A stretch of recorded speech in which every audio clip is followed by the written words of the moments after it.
a horrible first draft is worth more than a perfect half-done draft, because that perfect half-done draft will always be half done.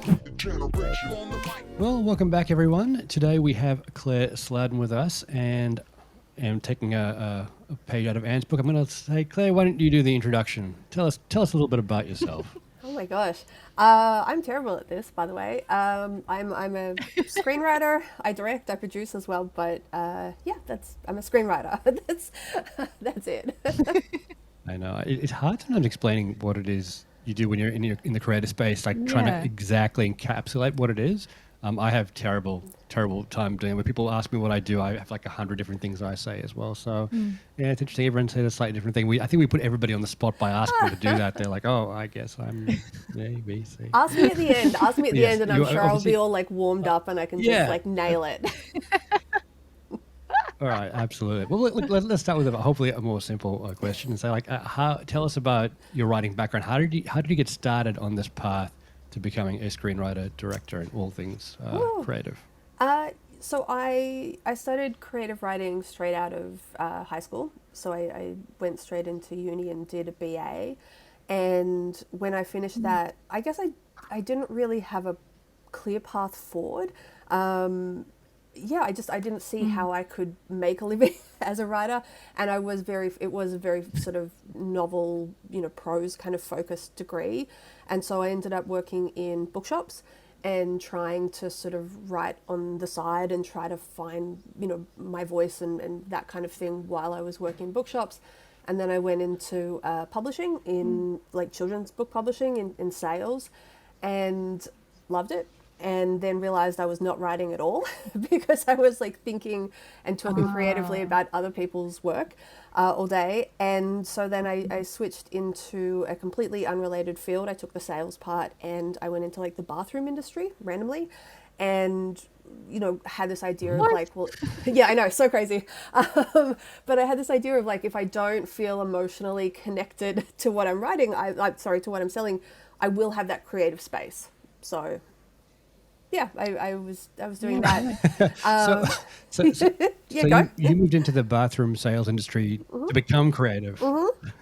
Yeah. I guess it's a little bit of that that eldest child energy where I was like, well, I've got to be responsible. I need to, keep having good jobs. I can do this creative thing on the side. There was just never that. I just never could get my head around how to be a full-time writer. Like, it just didn't seem like a thing. It always seemed like something I'd have to kind of segue into. And the great thing was that when I was working for that company, I was writing on the side, and I started writing screenplays, and I had written a couple of shorts with my sister who studied film and TV at the same time that I was doing creative writing. So I knew that I kind of could write screenplays, kind of. I think it was like a you don't know what you don't know situation, which probably helped me because if I knew what I didn't know, like I probably wouldn't have started. But I finished one, and that started placing in like some good overseas competitions and fellowships and that kind of stuff. So I was getting that feedback back of like, you're not terrible. Great. And ended up quitting my job in 2016 and focusing full time. So is that the point in time where you knew this is the time for me to follow my true passion? Was it getting that feedback back and starting to feel a little bit of that traction, or was it something else? It wasn't. Like, I had always, I was very sort of sure that I was not going to quit my job, and I was going to segue seamlessly from a career in bathrooms into a career in screenwriting in Australia, which is like such a well-trodden path. Just so many trailblazers just treading that path constantly. No, it was a situation at that company that I was working at where I really enjoyed what I was doing. Like, I wasn't just doing sales. I had sort of progressed, and I was like, I'd managed a team. I was sort of doing product development and sort of like strategy, and I was liaising with customers. Like, I really enjoyed, I was presenting stuff. Like it was like I was able to do a lot of stuff because it was quite a small team in Australia, but a big overseas company. And I really enjoyed it. And I kind of, did think that I would kind of be working on those two things kind of at the same time.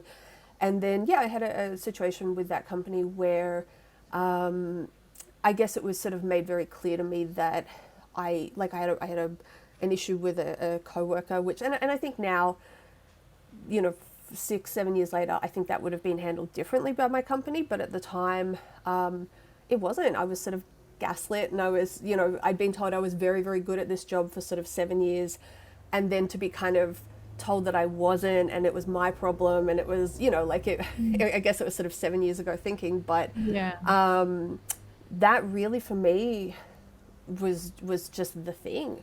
I had a conversation with my boss, and he was like, oh, you need to sort of get happier, and you need to sort of learn how to, work out how to deal with this. And, just realizing in the moment how unsupported I was with a boss that I love, that I loved, which made me so upset. But he sort of said like this throwaway line, and he was like, oh, you really like that film and TV stuff. Why don't you get a job, in that? And I remember in the moment being like, can I swear? Yeah. Yeah. Okay, great. I was like, you fucking idiot. Like, in my head, I was like, oh yeah, I'm just going to go get a job in film and TV. Like, what a fucking grand idea. And I thought yeah, because it's that easy. Like, and I was just, in the moment I was incensed. And we got back to work. It was like a 3-minute walk. Like, we're having a coffee. We went back to work. And by the time we got back, in my head, I was like, I have savings. I'm quitting this job. I'm going to be screaming. That's what I'm doing. And that was it. Well, was it at that point, did you know you were actually good at it? I mean, a lot of creatives I know always worry, are they good enough? But how do you actually get to the point where you think, what I'm producing is actually pretty good? Yeah, I did know I was good enough. Like, I did feel like I was good enough. I've probably been lucky enough not to have what my brother-in-law would call like too many art scars. Like those fundamental kind of formative moments where somebody implies or just straight out tells you that your art is not worthy. I really didn't have any of those in my, I have a really good friend who is now a doctor, but when we went to primary school together, he was this amazing, super smart, creative guy. Like, like flip a coin, would he be a doctor? Would he be some kind of an artist, a writer, like that kind of guy? And I was talking to him recently about like art scars, and he was like, oh my gosh, in year 2 or 3, he was like, do you remember me and this other friend, we made up this rap, and we did this rap in front of our like class? And I was like, yes, I remember that rap. Like, we thought you were amazing. And he said, there was this kid, I can't remember who it was, there was this kid in the class, and we finished the rap, and he said, oh, you guys ripped that off, I don't know, whatever, like The Simpsons, or, you guys ripped that off. And he said, like, ever since, he goes, I was so embarrassed. Like, we made this thing up by ourselves. But at every single stage of my life where I've gone to do something creative, I have this, like, I'm constantly second guessing myself about, like, am I plagiarizing? Have I found this, like I'm writing a song and it's like, have I heard this somewhere else? Because I have this, like, he was so scarred by this one kid in like year 3 being just jealous and being like, you guys ripped that off The Simpsons or whatever it was. And that stayed with him. And like, I think, like, lots of people have those kind of moments and maybe can't kind of drill back into them, but like they're leading a lot of their sort of those decisions. Yeah. Wow. That resonates with me. I'm always stuck in my head like that.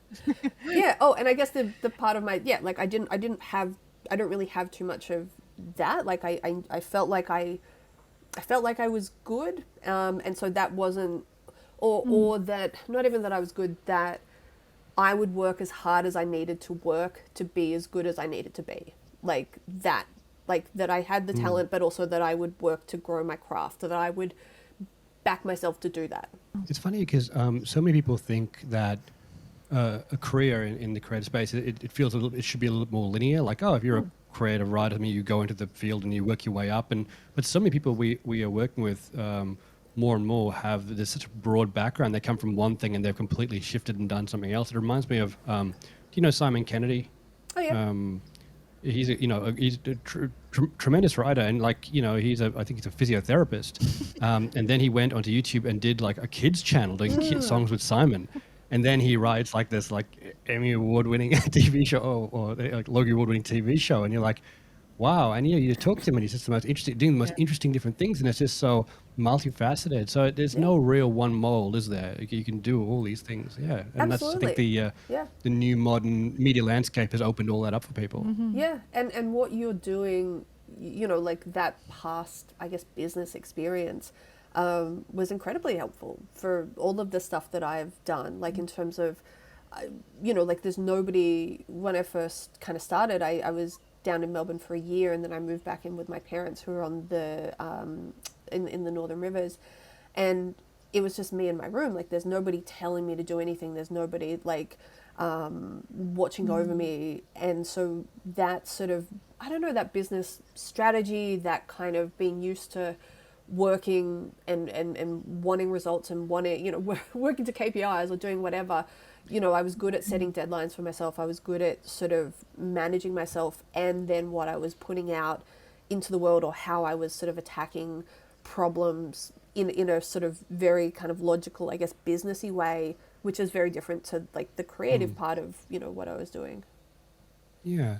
Would you say that then that's actually an important point for any creative person, is that drive to actually keep creating and keep yourself on point, that accountability? Because I think, like, even with Simon, like, he's a very accountable person, and he has that drive to keep creating stuff. He runs his own business, and he's just got that ability to keep moving forward. Do you think that's an important part for creatives? Yeah, I think the keep creating part is incredibly important. No matter where you are in your career, but especially when you're starting out, because you don't have anything. Like you can talk about writing, you think about writing, but like unless you've done the writing and you have the work to show, and then you scale that up to like you're doing a short film or web series, whatever. Like that's the work. And I think also it's like when you start a project and you kind of write, you rewrite, and you get it to a certain stage, and there's like a ceiling that you hit, like craft wise, where it's like you really don't have the skills to make that thing better. And then when you start a new project, that ceiling becomes the floor, and you start from there. And I think that happens every time. And it's like, sometimes people start like with a really high ceiling because they're just that talented, or, sometimes you're going to have like, bigger distances between, in between projects or whatever. But you only get better by writing. Like you only get better by doing the thing. And I think there's a lot of anxiety kind of caught up of like, oh, it's got to be good, it's got to be perfect, like I can't put something on the page until it's sort of it's all there, and people are thinking about writing and obsessing about writing and stressing about writing and then not writing. And it's worth just like, I do vomit drafts, like I do plan, I do outline, and I know what I'm doing, I know what I'm going to write, but I just vomit onto the page. Like a horrible first draft is worth more than a perfect half-done draft, because that perfect half-done draft will always be half done. Yeah, right.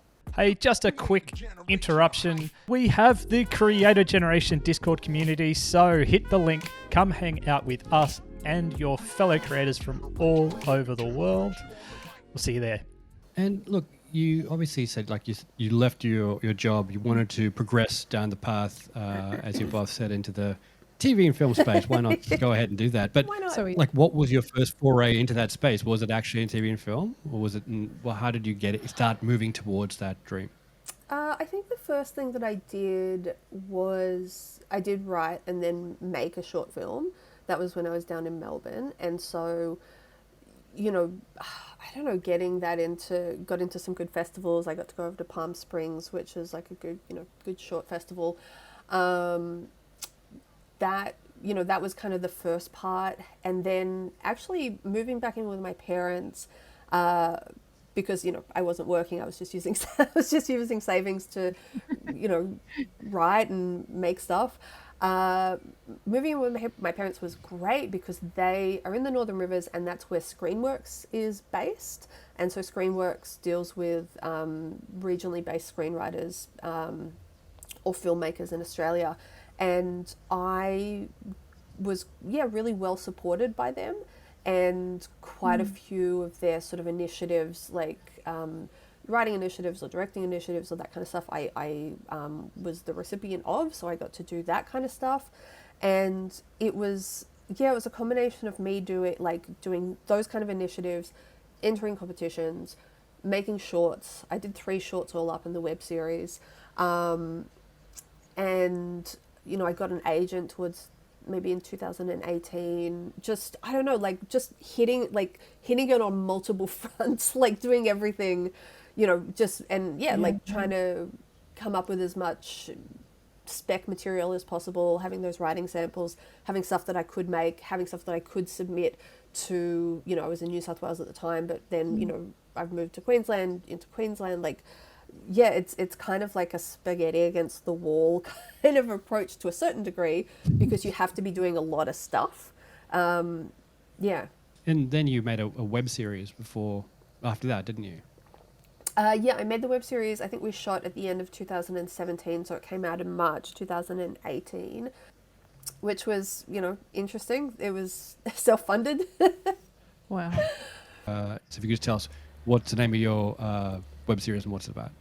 Oh, sure. So it's called Freudian Slip, and we released it on YouTube, and also we got a really nice kind of shout out from Frankie magazine. It was in their blog, so we got a lot of sort of viewership that way. But it's basically about taking the little micro moments and interactions between 2 consenting adults, basically. So it's basically like little sex-based web series that kind of chronicles, it's like 6 episodes, 3 minutes each, that chronicles like the different moments in this particular relationship. Yeah. Awesome. Very nice. Well, what prompted that? Like, why did you say, hey, let's do a web series? Was it just because of the ease of access, or was it just something you had a really good idea? Yeah, it was. I mean, I had done 2 shorts by that stage, and both of them were fairly dark, and like I like dark kind of stuff, but I also love comedy, so I wanted to have, I just wanted something that would show off my comedy chops. And I was kind of sick of that festival route where you sort of, you're paying all these entrance fees, and it adds up, and Right. the laurels are great, and you can get, getting into Palm Springs with consent was great. We got into Flickerfest with Dolls, which was my second one. Like, there was, great little sort of wins, but the idea of going direct to an audience was, I really liked that idea. And so, we worked out that we could sort of make it. I split the costs with the guy that I produced with, Lewis Templar, and we paid $4,000 each. So it was like an $8,000 endeavor. Wow. And then from there, you started to move into TV. I know you wrote for Eden. How did that come about? Yeah, that was, and randomly I had met Vanessa Ghazi, who is the head writer, in Palm Springs. We both had shorts in the same kind of curation, and so we kept in touch from there. And I knew that she was doing it, and I think I'd gone out with her for a recce, and I'd sort of shown her around. It was going to, be filmed in Byron Bay and surrounds. And I'd sort of forgotten about it because I think that was like a year and a half previous. And then I got a call out of the blue from Mike Jones from Every Cloud, and he was like, "Oh, would you like to, be in this room?" Wow. And I was like, oh, "Okay, great, yep." And it wasn't. I think they were sort of like, "Oh, we don't know if you'll get an episode," but I was happy. I was happy to be in the room. But when I kind of got there, I sort of did the math, and I was like, "Oh, I think I can get an episode." And so I just made sure that I was going to get an episode. I was like, I'm going to bring my A game to this room, so they will give me an episode. And they did, so that was great. Wow. And maybe they were going to give me one all inspiring. along. I don't know. Well, before we sort of get into that a bit more, like, just tell us, what was that show about? Like, what was Eden all about? So Eden's, it was sort of a murder mystery type of show, set in Byron Bay, kind of told from a really, like, through a very female lens of kind of sex and desire, and and Vanessa had a really lovely vision for that. And yeah, it was an all female, just trying to, like, yes, I'm correct, it was an all female writing crew, and it was great. It's on Stan. Watch it. Yeah. So for those of you who don't know, sorry, in Australia, Stan is one of the VOD platforms that we have here. And it must have been quite different, right? Going from the idea of a web series where you have so much creative control to then being part of a writing team where you write one episode as part of many, which then has to be streamlined across, that whole feel has to be across the whole series. Yes. It is. Yeah, I don't know. I had been in, quite a few writers' rooms anyway, and I think probably one of the things that served me was that I had been a note taker in quite a few, and then an observer, then a participant, sorry. And so it's not like I walked in and I was like, oh my God, what is this?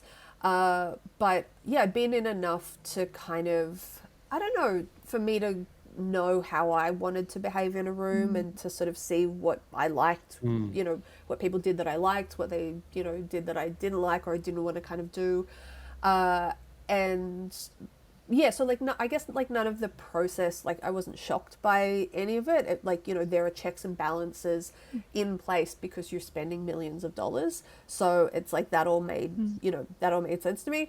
I guess with the, something like Freudian Slip, if you're producing yourself, you're writing, and I directed as well, there are no checks and balances essentially. And I think what people, which is, you have complete creative freedom. And I think what some people do forget to do is kind of add back in those checks and balances. Because if I hadn't had those, if I hadn't put them in place for myself with Freudian Slip, it certainly wouldn't be as good as it is. Like if I had just been writing and never showed anybody, never listened to anybody's feedback, it would be a very different thing, and it wouldn't be a better thing. And so I think that when sometimes like in TV development, like it can feel like a lot, like there are a lot of people, there are a lot of opinions, etc., and that's just like what it is. But you do need to build some of that back in, specifically people with opinions that you value. So if you're going to be doing your own short, doing your own web series, whatever it is, like you need to get verified kind of respected like feedback to make sure that you're not missing a trick, which like you so often do, because of course you do. Like, yeah. Sounds like you need people around you that you trust as well, right? You mentioned when you were talking about art scars earlier, it would just take one bad person to say one thing to you and rock your confidence in that situation, right? Yes. Oh my God. Yes.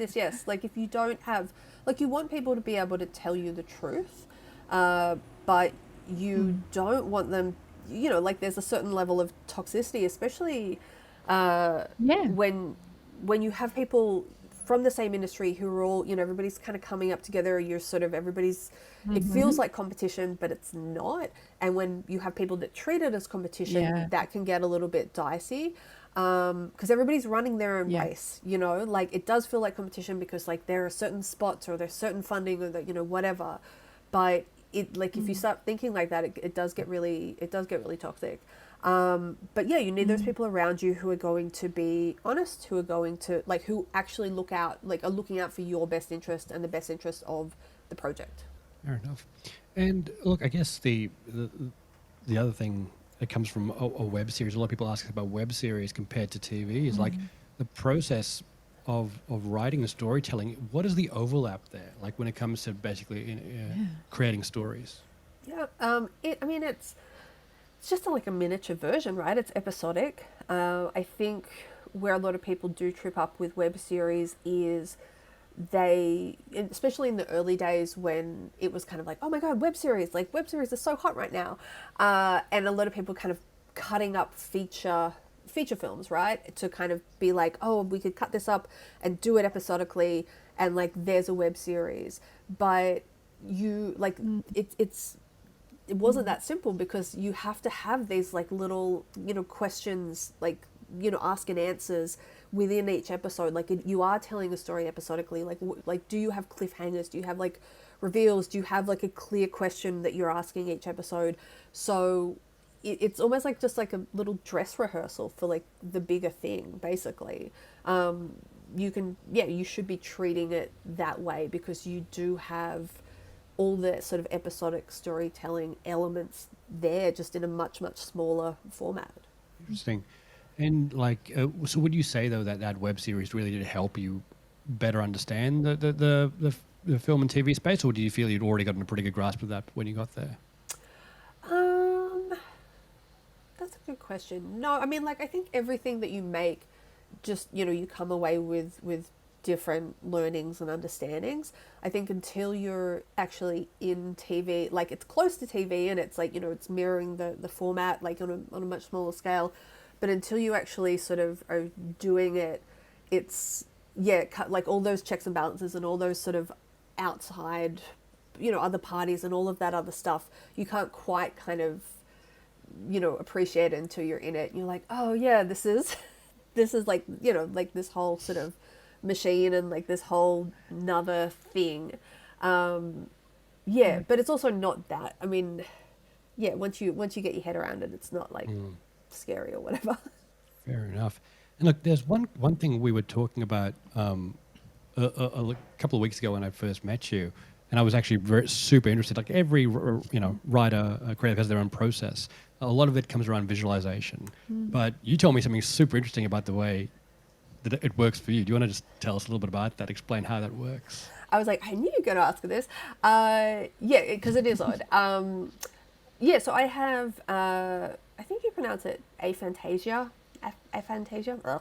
It's basically that I don't have a mind's eye, so I don't have, I guess like the ability to recall or store or make any visual memories, and don't have the ability to kind of imagine something visual.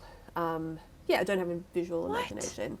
Which like so funny. It was like my sister was having her first baby, and she was sort of like, oh, is she in labor? Is she not? And we were all like, it was like my parents and I and my sister and her husband like in her house, and it was kind of like, oh, like just hanging out waiting for like her to go into labor.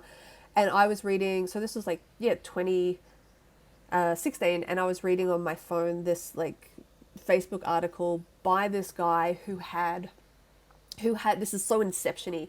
He'd read an article about a guy who had a head injury, and he woke up from this head injury and had lost his mind's eye. He had like he had gotten aphantasia from that head injury, and and they went in the article and sort of explained what that meant. And the guy who was writing the article that I was reading was like, how amazing that this guy could like imagine things visually to begin with. And then he kept reading, and it's like, 1 in 50 people or 100 people or whatever, like, are thought to have aphantasia or whatever. And he was like, oh. And so he was asking all these friends, he's like, wow. if you, like, can you picture a red triangle? Can you picture a beach? And yeah, his friends were like, are you crazy? Like, yes, of course. And all of this stuff had sort of like was making a lot of sense to him. Like he sounded like he had a very acute sort of case where he like his like spatial and memory like was all sort of like a bit, I don't know, a bit affected. But I saw a lot of like, I was like, oh, oh, that's me. Oh, that's me.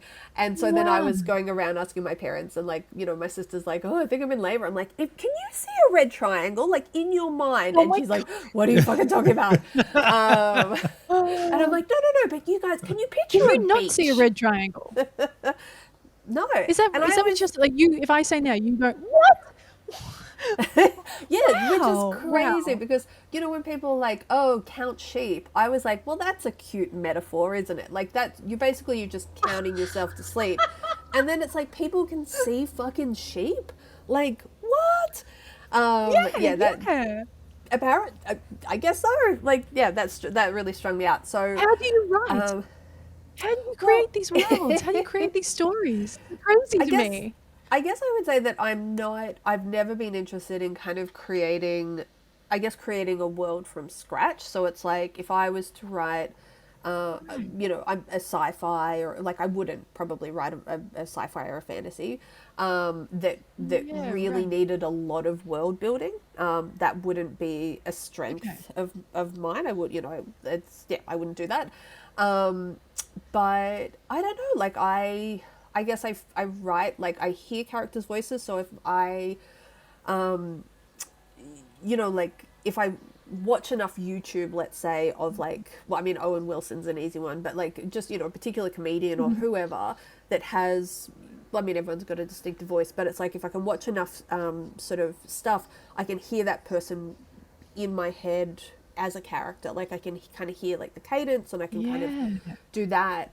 But I guess it's also an emotional thing. So it's like I hear it and I feel it. So it's like I can feel being in it, and I kind of write from there, if that makes sense. Yes, I think I misunderstood. I think I for some reason just thought there's nothing going on in there. There's no hearing, there's no feeling, but there's hearing and feeling. There's just no Yes. seeing.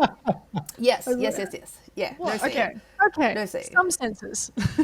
Yes. Oh my God. Absolutely. Is it fair to say it's more is it procedural in your thought? Like if you think, oh, I've got to go down to the shops, you envisage yourself going to the shops, but when you think I have to go to the shops, it's like on a list. You just go, I've got to go to the shops, and that it's like a procedure in your mind rather than a visual element.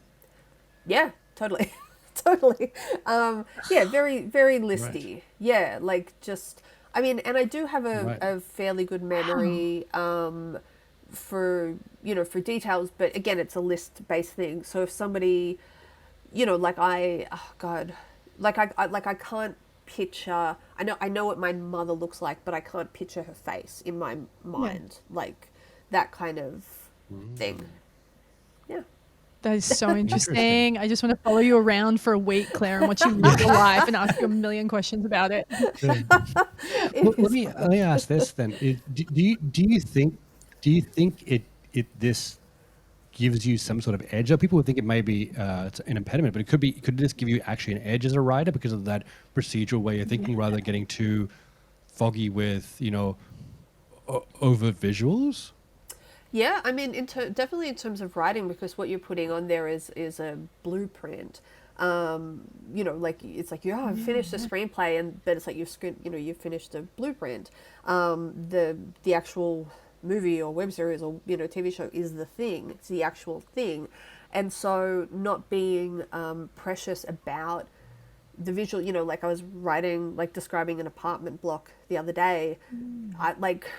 I don't care, like I don't have an apartment block in my head, so if I happen to if I'm involved in like choosing that apartment block, I'm going to be able to be happy with like the thing that I see in front of me, and if that meets those that checklist of like, yes, this does the thing that we want it to do, then I'm not kind of wrestling with like, oh, but I saw a different apartment block. So there's that, but I also think that sort of hyper-focused sort of sense of dialogue has probably helped me more than anything. So being able to kind of hear those characters in my head, but also hear when stuff just isn't working. And a lot of I think a lot of writers struggle with dialogue because a lot of writers are so visual, and you think, well, that makes sense. Like writers are visual, like great, and then you get to dialogue. And you're like, oh wow, like no human being has ever spoken like that. Like that, they've got all the visuals right, and then it's sort of like these interactions are sort of lacking subtext, and they're lacking that sort of specificity or human element or whatever. And so that's certainly an area that like I was good at it to start with, but I have really honed that and understood that for what it was. Fascinating. Wow. Well, actually, we're actually running out of time, but I do want to ask one last thing. A lot of people aspire to obviously to do what you've done. Do you have one tip you can give people who are thinking, hey, I really want to get into writing, I really want to do this, I want to follow my dream? Yes, I have. I knew you were going to ask this question. And I've got like a couple of quick ones. I would say choosing a destination, like, you know, if I buy a plane ticket, I'm like, I want to go to Europe, and I might end up in like Romania. And then you kind of like, oh, actually, I really, like, you're in Romania and you're like, oh, I wanted to go to Bordeaux, and I wanted to go to this street in Bordeaux and this house and this corner in this house. Like, it's like, but if you, you know, if you can actually work out that's where you want to go, that's the kind of career you want to have. And of course you can move that at any time and change that. But like really just making some decisions about like what kind of career you would want is going to save you ending up in, like, I'm sure Romania is a nice place, but like if you don't want to go to Romania, you don't want to go to Romania, you want to be in Bordeaux. Like I think that's really important. Like it is a process of, you know, throwing a certain amount of spaghetti against walls, but also like the more targeted you can be with that spaghetti, it's like, do you want to be a screenwriter? Do you want to be a screenwriter director? Do you want to, you know, direct your passion projects that are, you know, features, or do you want to actually work in television? Do you want to be a jobbing writer? Do you want to be a showrunner? Do you want to work in the US? Like, and then finding people that have the types of careers that have had the, like, that have kind of come up in the last like 5 to 10 years, so that, you know, things are kind of the same. Like, you don't want to choose people from 25 years ago because conditions aren't the same. And then sort of reverse engineering what they have done, and kind of looking at like the choices that they made. Like, it's not always going to, you know, you're not always going to be able to do the things that they've done. See, certain people have, you know, privileges and certain access and whatever, but like I think that's helpful. And then making that elevation of craft like a priority.